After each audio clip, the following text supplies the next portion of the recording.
Hello and welcome back to Scholastically Natalie, where we talk about books, writing, reading, D&D, and sometimes other things. Today we are continuing on with At the Mountain of Madness by H.P. Lovecraft. We are on Part 4.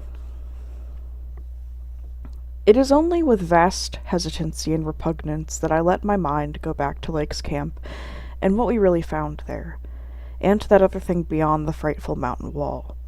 I am constantly tempted to shirk the details, and to let hints stand for actual facts and ineluctable deductions.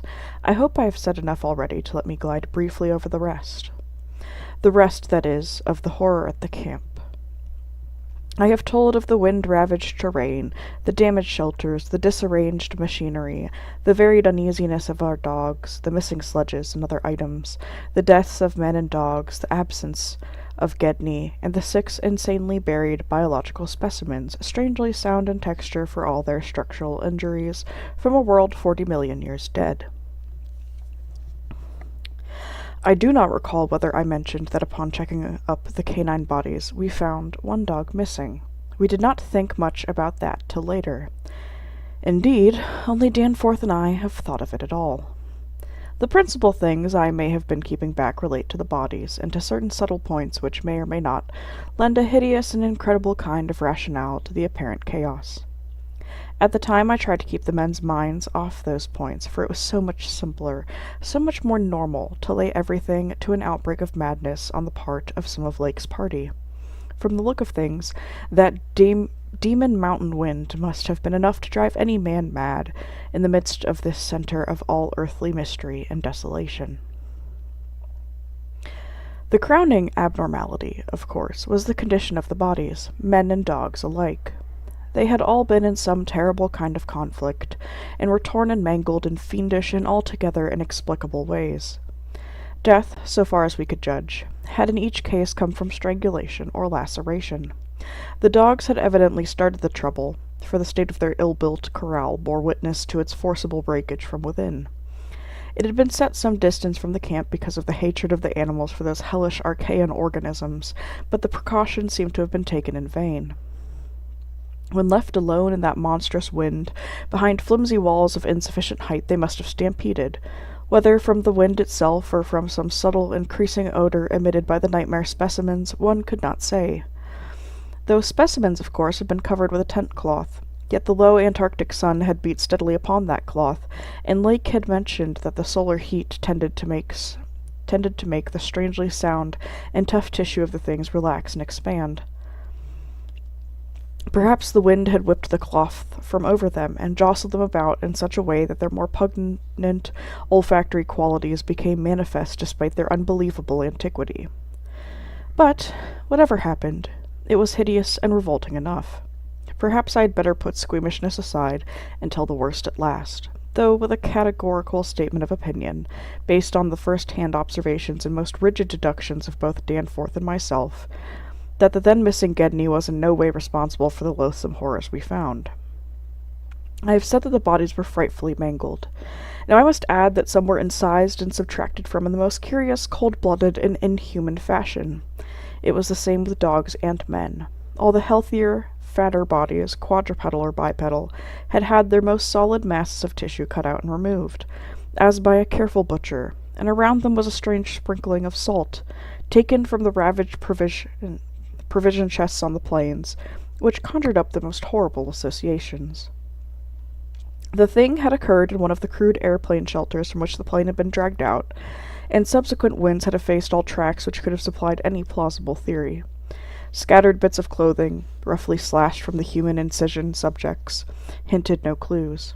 It is useless to bring up the half-impression of certain faint snow prints in one shielded corner of the ruined enclosure, because that impression did not concern human prints at all, but was clearly mixed up with all the talk of fossil prints which poor Lake had been giving throughout the preceding weeks. One had to be careful of one's imagination in the lee of those overshadowing mountains of madness. As I have indicated, Gedney and one dog turned out to be missing in the end. When we came on that terrible shelter, we had missed 2 dogs and 2 men, but the fairly unharmed dissecting tent which we entered after the investigating the monstrous graves had something to reveal. It was not as Lake had left it, for the covered parts of the primal monstrosity had been removed from the improvised table. Indeed, we had already realized that one of the 6 imperfect and insanely buried things we had found, the one with the trace of a peculiarly hateful odor, must represent the collected sections of the entity which Lake had tried to analyze. On and around that laboratory table were strewn other things, though it did not take long for us to guess that those things were the carefully, though oddly and inexpertly, dissected parts of one man and one dog. I shall spare the feelings of survivors by omitting mention of the man's identity. Lake's anatomical instruments were missing, but there were evidence of their careful cleansing. The gasoline stove was also gone, though around it we found a curious litter of matches. We buried the human parts beside the other 10 men, and the canine parts with the other 35 dogs.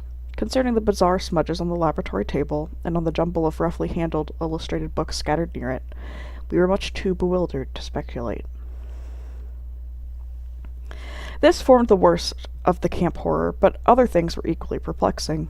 The disappearance of Gedney, the 1 dog, the 8 uninjured biological specimens, the 3 sledges and certain instruments, illustrated technical and scientific books, writing materials, electric torches and batteries, food and fuel, heating apparatus, spare tents, fursuits, and the like, were utterly beyond sane conjecture. As were likewise the spatter-fringed ink blots on certain piece of paper, and the evidences of curious alien fumbling and experimentation around the planes and all other mechanical devices both at the camp and at the boring. The dogs seemed to abhor this oddly disordered machinery. Then, too, there was the upsetting of the larder, the disappearance of certain staples, and the jarringly comical heap of tin cans pried open in the most unlikely ways, and at the most unlikely places. The profusion of scattered matches, intact, broken, or spent, formed another minor enigma, as did the 2 or 3 tent cloths and fursuits which we found lying about with peculiar and unorthodox slashings, conceivably due to clumsy efforts at unimaginable adaptations. The maltreatment of the human and canine bodies, and the crazy burial of the damaged Archaean specimens, were all of a piece with this apparent disintegrative madness. In view of just such an eventuality as the present one, we carefully photographed all the main evidences of insane disorder at the camp, and shall use the prints to buttress our pleas against the departure of the proposed Starkweather Moor expedition. Our first act after finding the bodies in the shelter was to photograph, and open the row of insane graves with the 5-pointed snow mounds. We could not help noticing the resemblance of these monstrous mounds, with their clusters of grouped dots, to poor Lake's descriptions of the strange greenish soapstones. And when we came on some of the soapstones themselves in the great mineral pile, we found the likeness very close indeed. The whole general formation, it must be made clear, seemed abominably suggestive of the starfish head of the Archaean entities, and we agreed that the suggestion must have worked potently upon the sensitized minds of Lake's overwrought party. Our own first sight of the actual buried entities formed a horrible moment, and sent the imaginations of Pedobie and myself and myself back to some of the shocking primal myths we had read and heard. We all agreed that the mere sight and continued presence of the things must have cooperated with the oppressive polar solitude and demon mountain wind in driving Lake's party mad. For madness, centering in Gedney as the only possible surviving agent, was the explanation spontaneously adopted by everybody so far as spoken utterance was concerned. Although I will not be so naive as to deny that each of us may have harbored wild guesses which sanity forbade him to formulate completely. Sherman, Peabody, and McTigg made an exhaustive airplane cruise over all the surrounding territory in the afternoon, sweeping the horizon with field glasses in quest of Gedney and of the various missing things, but nothing came to light. The party reported that the Titan Barrier Range extended endlessly to the right and left alike, without any diminution in height or essential structure. On some of the peaks, though, the regular cube and rampart formations were bolder and plainer, having doubly fantastic similitudes to Rorik-painted Asian hill ruins. The distribution of cryptical cave mouths on the black snow-denuded summits seemed roughly even as far as the range could be traced. In spite of all the prevailing horrors, we were left with enough sheer scientific zeal and adventurousness to wonder about the unknown realm beyond those mysterious mountains. As our guarded messages stated, we rested at midnight after our day of terror and bafflement, but not without a tentative plan for 1 or more range-crossing altitude flights in a lightened plane with aerial camera and geologist's outfit, beginning the following morning. It was decided that Danforth and I try it first, and we awakened at 7 a.m., intending an early trip. though heavy winds, mentioned in our brief bulletin to the outside world, delayed our start till nearly 9 o'clock. I have already repeated the non-committal story we told the men at camp and relayed outside, after our return 16 hours later. It is now my terrible duty to amplify this account by filling in the merciful blanks with hints of what we really saw in the hidden transmontane world, hints of the revelations which have finally driven Danforth to a nervous collapse. I think he would add a really frank word about the thing which he thinks he alone saw, even though it was probably a nervous delusion, and which was perhaps the last straw that put him where he is, but he is firm against that. All I can do is to repeat his later disjointed whispers about what set him shrieking as the plane soared back through the wind-tortured mountain pass after that real and tangible shock which I shared. This will form my last word. If the plain signs of surviving elder horrors and what I disclose be not enough to keep others from meddling with the inner Antarctic, or at least from prying too deeply beneath the surface of that ultimate waste of forbidden secrets and unhuman, eon-cursed desolation, the responsibility for unnameable and perhaps immeasurable evils will not be mine.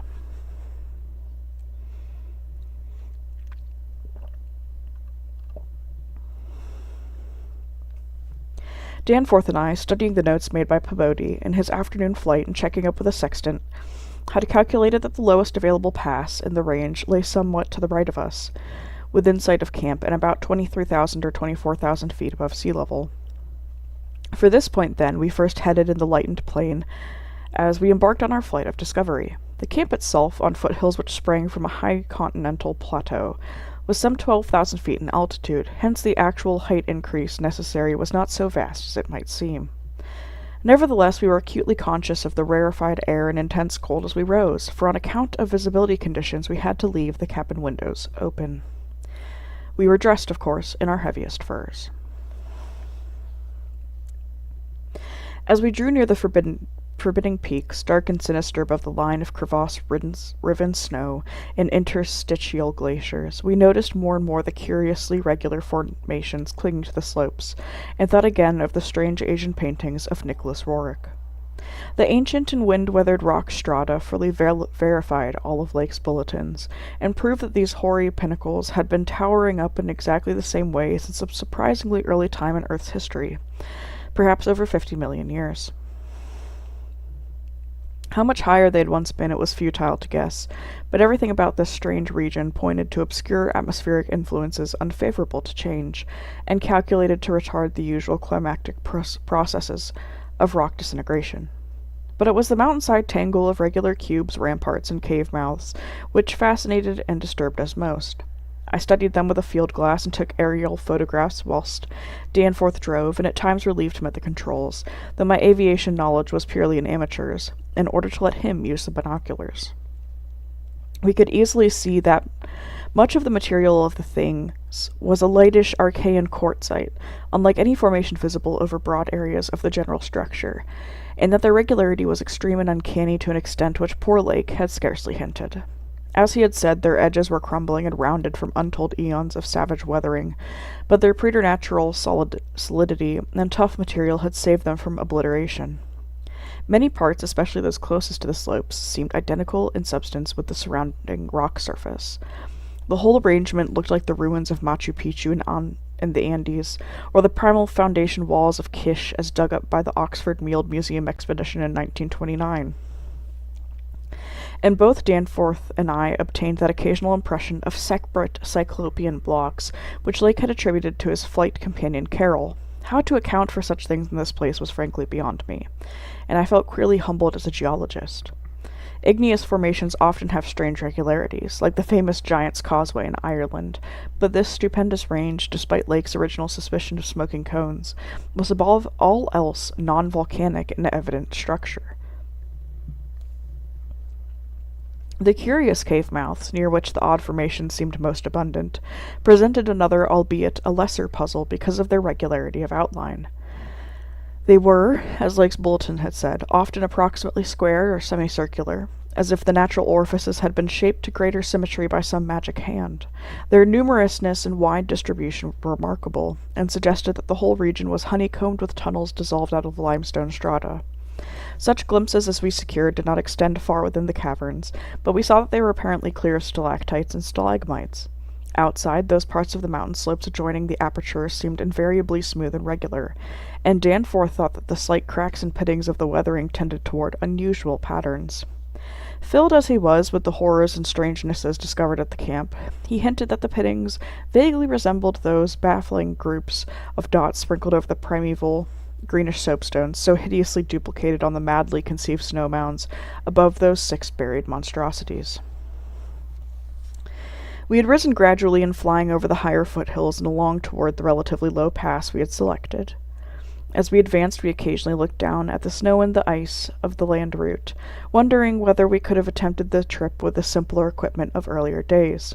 Somewhat to our surprise, we saw that the terrain was far from difficult as such things go, and that despite the crevasses and other bad spots, it would not have been likely to deter the sledges of a Scott, a Shackleton, or an Amundsen. Some of the glaciers appeared to lead up to wind-bared passes with unusual continuity, and upon reaching our chosen pass we found that its case formed no exception. Our sensation of tense expectancy, as we prepared to round the crest and peer out over an untrodden world, can hardly be described on paper, even though we had no cause to think the regions beyond the range essentially different from those already seen and traversed. The touch of evil mystery in these barrier mountains, and in the beckoning sea of opalescent sky glimpsed betwixt their summits, was a highly subtle and attenuated matter not to be explained in literal words.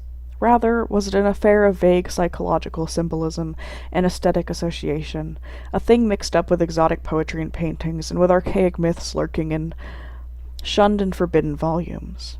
Even the wind's burden held a peculiar strain of conscious malignity, and for a second it seemed that the composite sound included a bizarre musical whistling or piping over a wide range as the blast swept in and out of the omnipresent and resonant cave mouths.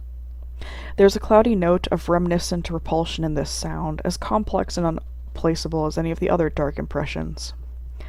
We were now, after a slow ascent, at a height of 2,570 feet, according to the aneroid, and had left the region of clinging snow definitely below us. Up here there were only dark, bare rock slopes and the start of rough-ribbed glaciers, but with those provocative cubes, ramparts, and echoing cave mouths to add a portent of the unnatural, the fantastic, and the dreamlike.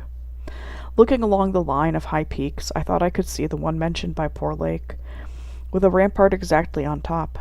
It looked to be half lost in queer Antarctic haze, such a haze, perhaps, as had been responsible for Lake's early notion of volcanism. The pass loomed directly before us, smooth and windswept between its jagged and malignly frowning pylons. Below it was a sky fretted with swirling vapors and lighted by the low polar sun, the sky of that mysterious farther realm upon which we felt no human eye had ever gazed. A few more feet of altitude and we would behold that realm. Danforth and I, unable to speak except in shouts amidst the howling, piping wind that raced through the pass and added to the noise of the unmuffled engines, exchanged eloquent glances. And then, having gained those last few feet, we did indeed stare across the momentous divide and over the unsampled secrets of an elder and utterly alien earth. And that is the end of Part 4. Then in Part 5 we will finally hear what all this fuss has been about. Thank you so very much for following along as we make our way through this, and I will see you guys in the next one. Scholastically Natalie is out.